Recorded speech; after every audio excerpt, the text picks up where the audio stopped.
Hi,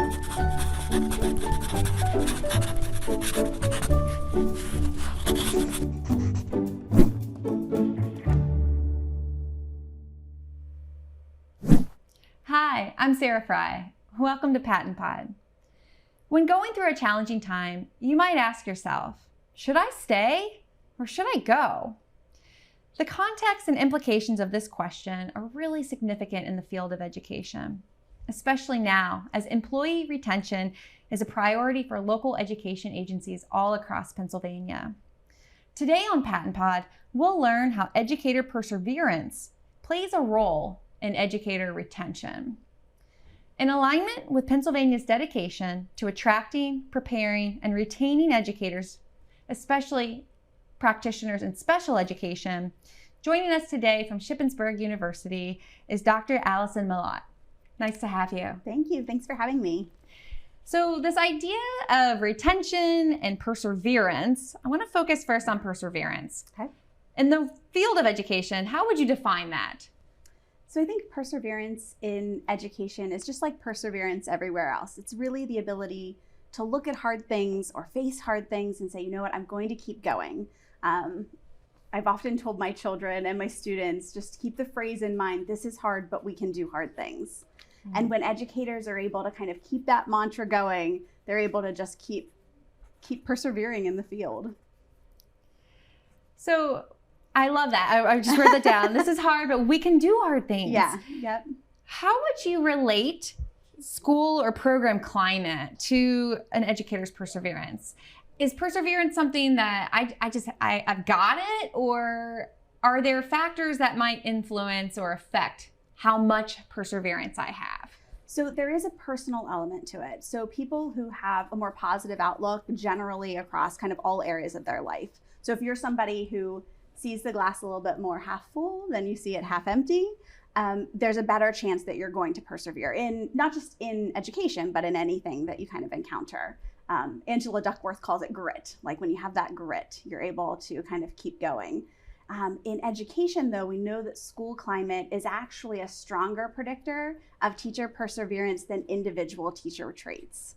So what that means is you can take somebody who maybe doesn't see the glass as half full, but if you put them in a school that has a really great school climate, it's highly likely that they're going to be successful.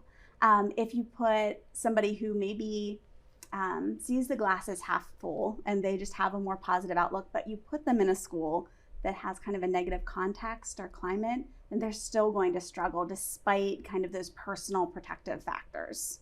So what I just heard you say, and I was waiting for it because I was like, wait a second, because I feel like I'm a positive person. Mm-hmm.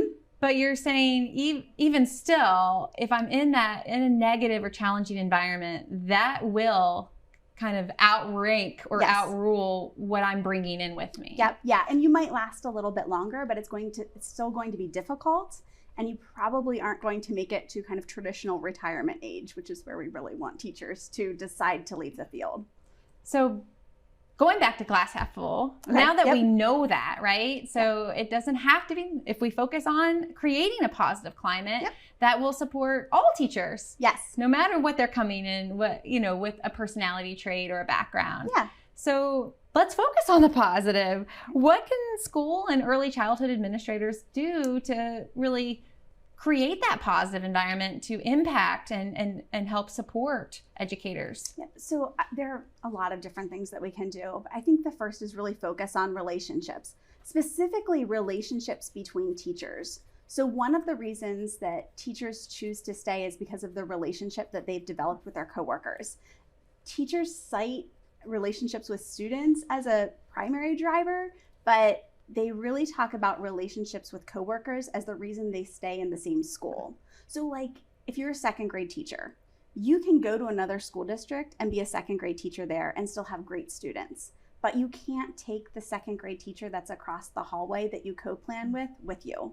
And so that acts as a reason for teachers to stay. So providing opportunities for teachers to have those relationships with their colleagues is really important. Providing systemic support for teachers where they know how and when to request help and when that help is going to come. We know that for novice teachers, the first 5 years are really the years that people leave. So outside of traditional retirement years, the highest rates of attrition occur in those first 5 years. And so if we can put protective factors in, like mentor supports, where you've got more experienced teachers kind of aligning themselves with novice teachers and providing a little bit more one-on-one coaching and support, helping them recognize that situations that are challenging aren't permanent, that there are strategies and solutions that they can use to help get themselves out of that situation and still remain in the field. I'm calling a teacher across the hall. Yeah. She's my best friend now. Yeah, she's my best friend. She knows what she's doing. She's had a kid just like this kid. And I might not know what to do, but I have a friend and a colleague that does, and they can help support me.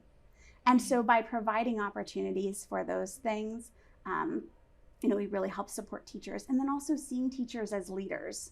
So allowing them opportunities to make curriculum decisions. Teachers who are in schools that allow for more autonomy in decision-making among their teachers have educators who are more likely to stay because they feel like they have some control over what's happening in their day.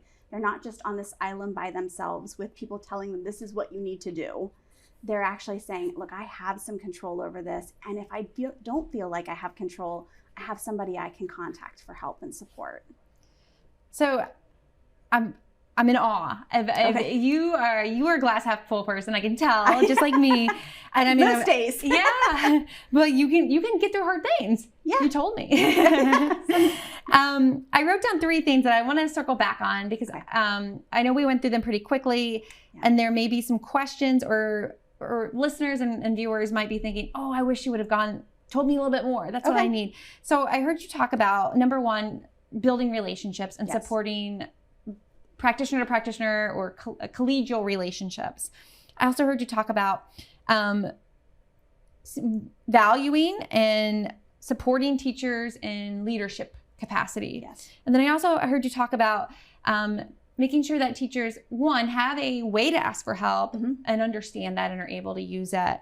So if possible, if you've got the time, I'd love to hit on each of those and maybe give a few examples or a tip for school leaders to say, if you don't even know where to start, here's one idea. So if we thought about that, maybe starting off with that relationship building, have you been in a setting or do you have some takeaways that you could offer up for our audience about how can school leaders help without, doing some mandatory social activities, but how can will be friends here. Will have fun. How could they help build those relationships and encourage that?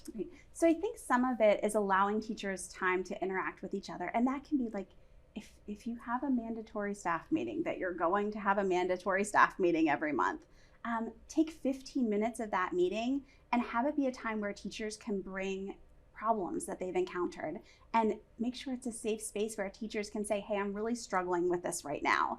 And then allow their colleagues to provide some insight and some support. So what we know is that teachers actually value strategies that are offered by their colleagues more than they value strategies offered by administrators and more than they value strategies offered in PD. And so by creating a space where teachers have the opportunity to have those conversations and those interactions, I think that's really important. The other piece of that is also giving space in that time for teachers to share successes. So they can take time to say, hey, I tried this and oh my goodness, it actually worked. I'm really excited about it. Because those are takeaways that other educators can have too. And then I think, what was the next one? Leadership? Yeah, so take your time. Okay. I'm soaking all of this in. Okay. The second thing that you hit on there was kind of empowering or allowing opportunities for teachers to come off of their little island and be in leaders, feel like leaders. Yeah, so I mean, we're sitting in a PBIS conference this week, and there are lots of opportunities for teachers to take on leadership roles or act as mentors within the school. You may even take some of your more experienced teachers and ask them to offer training within the district so that they're kind of the model educator. We've talked a lot about, teachers that have been in the field for a long time. There really isn't a lot of opportunity for kind of career growth if you're staying as a teacher. And so providing ways that teachers can really see themselves as supporting and facilitating the growth and development of novice educators, I think is really important. At Shippensburg, we'll even pull in educators to some of our courses to ask them to kind of provide some insights to our teachers, our pre-service teachers who are going to be entering the field. And we found that that's a really nice way for educators to feel empowered and feel like, you know what, I do know what I'm doing. Yeah. And somebody sees that and values that. And that's really what we want, because if you're living in a classroom where you feel like, man, I'm just getting bombarded this year with challenge after challenge after challenge, for anybody, an administrator, another teacher, somebody in higher ed to look at your classroom and say, this is amazing. Like, you're doing really good work. You might feel like you're drowning, but you're doing really good work. Come tell other people how to do this. There's empowerment in that. And so just providing opportunities for teachers to do that, I think is really important. Yeah, I think it's something that you mentioned really stuck out to me in the fact that we want to retain teachers. We want teachers to keep on teaching, but at the same time, we need to recognize that as humans, we're always striving to better ourselves, and we like that recognition. And sometimes that connection between, I've been doing the same thing, I've been a second grade teacher, or I've been, an emotional support teacher, and that's just who I am, and that's what I do. There's no up, there's no out. But you're saying there definitely is. There could be, yeah. If it's built in and it's offered. Yeah. So ideas like mentoring or leading professional development, whether it's within the school or program or outside, and an outside opportunity, can be really rewarding, not only personally, but also kind of enhance or kind of give back to what is happening in that classroom. Yep, absolutely. Wow. And it doesn't seem like that would be really hard to, doesn't take a whole fee for service program or, wow. Try to think of low budget items, yeah. So, and some of these are kind of connecting together. You mentioned, building in time if there are all staff meetings for sharing challenges or successes. And that seems like maybe one of the ways that could be a system for asking for and receiving help. But that was that third bullet that you hit on as far as kind of tenets to success here is teacher or educators need to know that it's okay to ask for help, and they need to be able to ask for help. Right. Could you give some ideas for educational leaders? I'm just envisioning what not to do is to put up a comment box and just leave it locked in the lobby, right? Yeah. So really, what can educational leaders do to create that climate, right? That asking for help is okay, but also putting in a system or procedures that make it effective or doable. Yeah. Well, I think part of that is having a really great coaching system in place within the school or early childhood program. So I often think, every teacher deserves a coach. It doesn't matter if you've been teaching for 30 years. There's always space to improve and grow. And so having a nice coaching system in place, and then having a way for teachers to say, you know what, maybe I'm on a 1-month coaching cycle, right? The coach comes and sees me every month, or these are my goals for the year. But also having a way for teachers to say, look, I've got this kiddo in my classroom, and I don't know what to do. Like, I have used all of the tools in my tool belt, and I'm out of options, I'm out of ideas. I need somebody like tomorrow to come in. And so and that can be as simple as like, if teachers are filling out, ODRs or BIR forms, as simple as a box at the bottom that says like, I would like support earlier rather than later. And then making that turnaround time predictable for teachers. So it shouldn't be something that you just send to the office and you're like, maybe somebody reads it, maybe they don't, maybe they come in 3 weeks, maybe they show up tomorrow. It should be something where teachers can say, you know what, if I put in this request for support, I know that my coach is going to come check in on me within 3 days or whatever system, whatever time frame is reasonable for the school is fine, but it should be predictable so that it's not just like a maybe not. Have you ever encountered, or are there ideas for school leaders to reduce any of the guilt or maybe the nervousness for educators if they're like, well, listen, I'm a good teacher, it's just this one thing. Do you ever see that or talk about that? I think it's really just about the climate that you create in the school. So I've heard several school leaders, and I think this is great, even when they do evaluations, they say like, you visit a 4, you don't live there. Like nobody is perfect. Like no lesson that you deliver is ever going to be perfect. And I think especially post-COVID, we've seen such a shift in student academic skills and in behavioral needs and mental health needs that even teachers who were maybe feeling like, oh, I'm a really great teacher prior to COVID are now feeling like this is way harder than it was before. And so I need kind of maybe that additional support.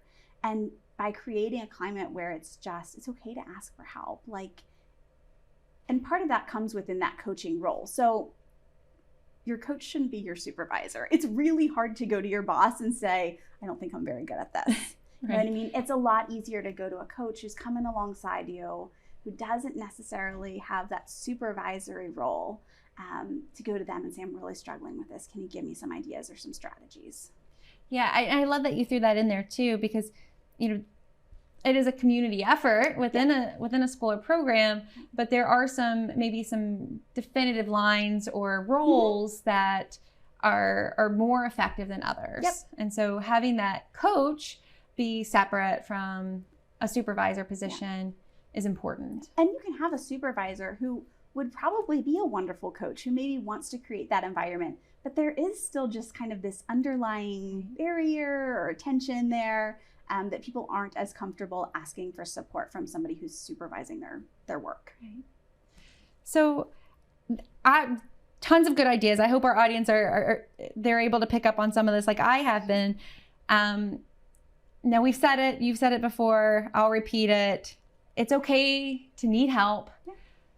If we have audience members today that are still just feeling like Alison, you don't understand. It's so bad. Or I'm the only one. Everybody else has it together.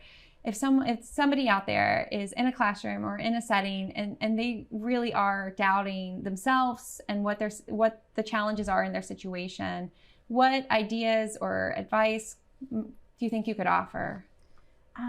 So I think first, really going back to your why, like why did you become a teacher in the first place? And just living in that moment for a little bit. I think everybody has a story about like, this is why I became a teacher and this is why I decided to be an educator. This is what I value. Really returning to that moment and saying, this is why. Now, your why might not be enough though to keep you in the field. And so at that point, really thinking about how can I connect with other educators around me, specifically classroom teachers, and how can I kind of build those relationships or help to expand my professional network a little bit? Because when we first meet people professionally, we're really likely to just say the good things, right? Like, this is what I'm good at, and I'm really proud of this, and everything's fine. But when you actually start to build a relationship with someone, then you start to share little pieces of yourself that it's like, oh yeah, but this is really hard for me. And so the closer that you can become to the teachers that you're working with, or even teachers in another district in general, where it's like, oh, okay, it's not just me. Like everybody's really struggling with this, or there are a lot of people really struggling with this. And maybe we can support each other, or maybe we can find people outside of that network that have encountered these challenges that can help support us. And so it becomes a collaborative instead of just this, I'm drowning on my own little island feeling. Yeah, and I think something else literally that you led with was that you can get through it. And hopefully most of the challenges, although they might be really big challenges, they can be temporary challenges. Absolutely. Right? Yeah. And one of the reasons that teachers have reported that sometimes they persevere is because they recognize the impermanence of stressful situations. So they recognize that, if you teach kindergarten, the first month of school is like your kindergarten teacher tired, like there is no tired like that. But you recognize that, man, once I teach these kids the routine, once I kind of establish the expectations in my classroom and how we run the classroom, October's a lot easier than September was. Right. And so just that recognition that I have hurdled this mountain before and I can hurdle it again. And the other side of it, coming downhill, is a lot easier. And it's a lot easier when you've got a buddy, right? Yeah. Oh, it's even easier when you have a buddy. Yeah. Yeah. Alison, it has been truly a pleasure to speak with you today. I'm wondering if there's anything else on your mind that out of your studies or your work within programs that might be informative or inspirational for folks that are on either side. They are practitioners and they need some encouragement, or they're leaders and they realize and they recognize those educators in their schools. Yeah. So, that's a good question. I think that for educators, just recognizing that if you can kind of keep with that positive attitude and really find the good pieces of your day and just hold on to those moments. Teachers that I've interviewed have talked about the short-term and the long-term impact of their work. And so taking those moments where maybe it's like that light bulb moment for students where they just finally get it and they're like, oh, I got it, yeah. Like hold on to those moments because they matter. And then also thinking about, you know what, you're gonna have students that are entering a variety of career fields who will think back on their third grade experience and say, oh my goodness, my teacher like made a difference in my entire life. And that's the power of education, right? You hold that power in your hands when you're an educator. And so really just being intentional about recognizing that. I think that work that matters that much is never easy, but it's so worthwhile. Yeah. Thank you. Goodness, that's hard to follow that. That should just be the closing of that. But if this has spurred new ideas in your mind and you are craving more information, more ideas, whether it's about retention or maybe the other letters in our APR, attract, prepare, retain, we have a whole collection of resources available. The repository is linked in our show notes, and there are more information is available on the PaTTAN website. I want to again thank Alison for joining us and sharing some of her experience and knowledge and your positive attitude with us. Definitely going to keep some ideas for myself working through those temporary challenges. And I hope that you will as well, audience. Somebody always helping me through my challenges. Our producer today is John Ragsdale. Shout out to him. And our viewers and listeners, I hope that you'll come back and join us for PaTTAnpod again really soon. Thank you.